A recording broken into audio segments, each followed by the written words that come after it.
Seven murder ও নারায়ণগঞ্জ ৫ আসনের MP Nasim ওসমানের মৃত্যুর কারণে বাড়তি কৌতূহল যোগ হয়েছে উপনির্বাচন ঘিরে। নির্বাচনী পোস্টারের শহরে পরিণত হয়েছে নারায়ণগঞ্জ।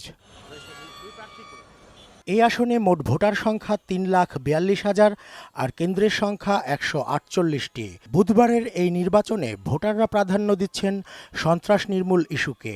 সন্ত্রাসের বিপক্ষে তো অবশ্যই, শুধু আমি না, সারা বাংলাদেশে চাওয়া আমাদের এখানে শান্তি শৃঙ্খলা সুষ্ঠু, যাতে নাকি সবাই সবার ভোটাধিকার প্রয়োগ করতে পারে। নাঙ্গল মার্কায় মনে হতে সম্ভব।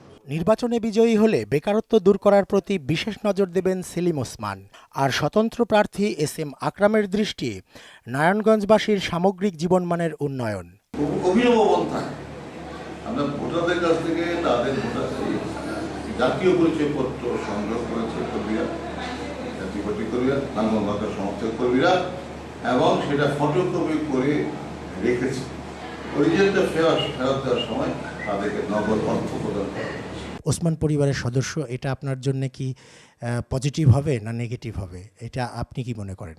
যে ওসমানের পরিবারের মতো কোনো পরিবার থেকে কোনো সৎ কেউ বেরিয়ে আসুন যারা নাকি এই রাজনীতির নেতৃত্ব দিতে পারবেন, কিন্তু ওসমান পরিবারের বড়াই কিন্তু আমি কখনো করিনি।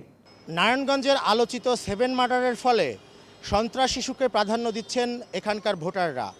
সন্ত্রাসের বিপক্ষে যে প্রার্থী দৃঢ় অবস্থান নিতে পারবেন বলে মনে করবেন তাকেই নির্বাচিত করবেন ভোটাররা। নারায়ণগঞ্জের চাষারা মোড় থেকে রেজা খান, মোহনা সংবাদ।